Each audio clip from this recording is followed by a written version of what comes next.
His speech became slightly slurred, and when he was walking, he'd sort of walk as if he was almost drunk. And to start with, we thought it was just a 6-year-old putting on a funny walk. Because they do things like that. They do things like that all the time. So none of these things were very obvious. But sort of across that week, we started to have a few concerns about it.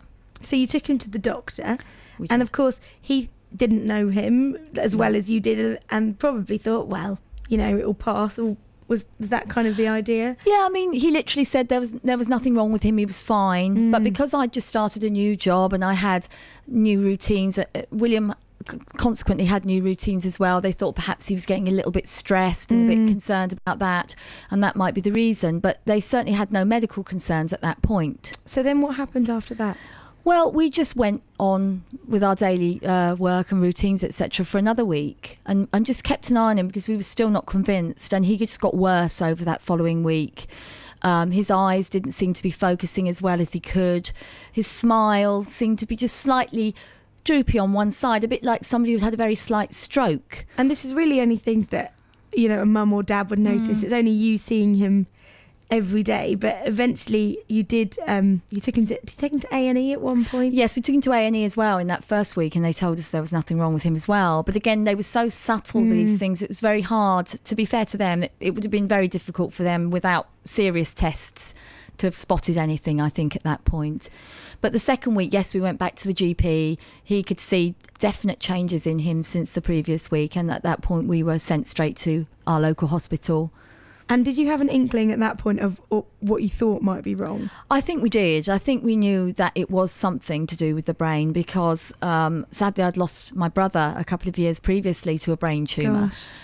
So we knew really the symptoms of it really and the signs, and so we already were starting to have very, very bad feelings about what potentially could be wrong with him. And did they realise very quickly what the problem was? They did that night. I mean, we went into hospital and they did various tests on him across a couple of hours, just general dexterity tests and that kind of thing.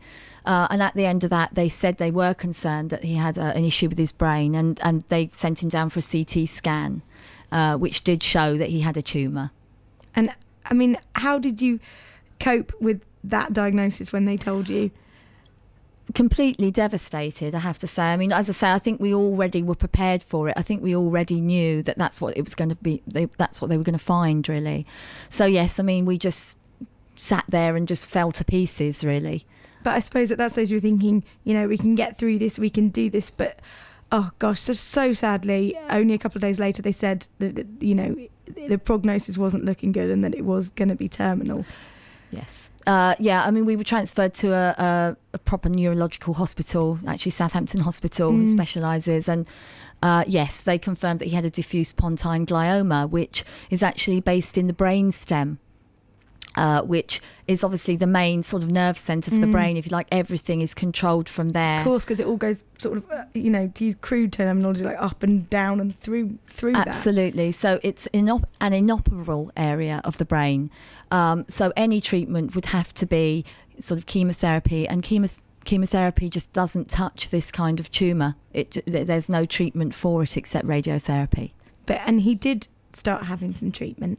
He did, yes. I mean, basically, they told us at the point of diagnosis that he wouldn't survive, that 95% of children die within 1 year. Oh, my goodness. So you've got to deal with that. And then you're told that radiotherapy will help shrink it and can potentially extend his life for that year and maybe beyond to 18 months.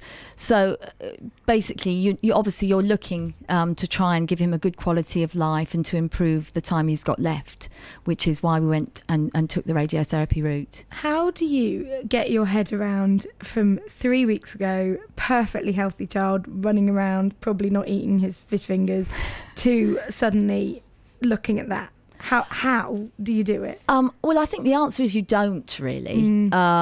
You sort of muddle through it. You do. I mean, you know, those first few days were absolutely awful. Whenever we weren't with William, we were in pieces in another room somewhere. But you pick yourself up and you get on with it for him. And so many people have asked me that question: how do you cope? How do you do it? How are you so strong? And the answer is, well, you only have to look at him to know that's why, because we need to be strong for him. We need to make every day count. And how much did he know about what was going on? I mean, he knew he was poorly. We sort of explained it in quite simple terms for him because he was only 6 at the time. And we just said he had a little bump in his brain, which was causing him not to better move properly and speak properly. But the doctors were going to take pictures of his brain and send little bits of radiation into his brain to make him better. And he was an incredibly brave boy through radiotherapy. You sent me a little bit just of his story, and quite a scary thing, really. But he said he always used to give you a thumbs up to let you know that everything was okay. He did, because obviously we couldn't be in the room with him when he was being treated, and we had to watch from a separate room on a monitor. And to leave a 6-year-old boy lying on a bed with his face inside a mask, which is strapped to the bed so he can't move, while he has his radiotherapy, which is very quick. He's not on the bed for long, is an incredibly difficult thing to do. You want to be there with him. And he would always be reassuring us by putting his thumb up, which I always found amazing. And it still sort of brings a tear to my eye now when I think back to that. That he was looking after you. Absolutely. He always did. Because he didn't want you guys to be upset. No, definitely not. And his was so sadly such a short battle. You only knew he had the brain tumour for 4.5 months. Correct, yes. He died. He deteriorated fairly quickly after the radiotherapy finished. And sadly, yes, he did only die 4.5 months after diagnosis. Which is incredibly quick. Yes. And you were saying to me earlier that for some people, they have to go through this for maybe years. And although that was brutal for you guys, in some ways, you're very glad you didn't have to suffer for years and years. Absolutely. I think at the end of the day, what you wish for more than anything else is obviously that your child has a long and happy life. But if in this type of situation, what you want most is for them to have a pain-free time of an illness as badly as this one. And you know, we're incredibly grateful that, you know, William's illness didn't cause him too much pain. And so for us, that was the biggest comfort we could take from that. It's just amazing, Sue, I think, that you can say things like that you're grateful that it didn't cause him too much pain. Because at the time, you know, you couldn't have your own kids. You adopted William. It must have just seemed the cruelest hand in the world for you guys. Absolutely. And I guess, you know, that's reflected in some of the songs we've written in the album. And anyone listening to the album will hear that and read it in some of the lyrics. So, and again, I think that's where the album's really helped, and to being able to get some of that frustration and anger out of you has really helped. Yeah. And we're going to hear a couple of tracks of the album in a couple of minutes. And also, I'll let you into a bit of a secret. So you've adopted again, and you've now got 3 children. We have, yes. So we're going to be hearing the end of Sue's story, and also a bit of this fantastic album that she's recorded.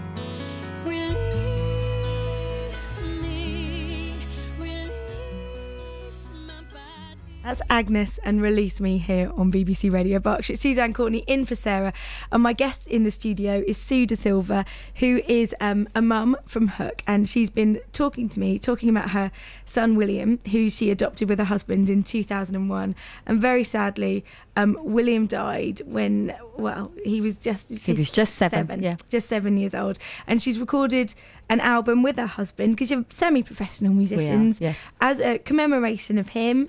And it turned out to be a wonderful way to just sort of work out some of your feelings. And also, you're going to sell it. This is the important part, to raise some money for charities. Absolutely right, yes. So how did it come about, recording the album? Well, I think, you know, we were just looking... Originally, I think it started off, we thought we'd write a song. And it was Mark's idea. He thought it would be a great tribute to William. And we just started... You know, Mark would get his guitar out and we'd just start thrashing around a few ideas for songs, and just out of nowhere they just started to flow. That was one of the things we couldn't believe, really. We've never written songs like it ever They just sort of flowed out of us. And you've been musicians before, you've been in bands for quite a long Absolutely, time. over 20 years. So, yeah, I've been performing about the area, yeah. I've got to say, you look remarkably young. I'm not going to ask you how old you are, but I can't believe you've quite been doing it for 20 years. And then you got a friend to produce it, or how did that happen? Yeah, we're very, very lucky that we've got a very close friend, Chris Holland, who's a professional record producer. He's at KHM Productions.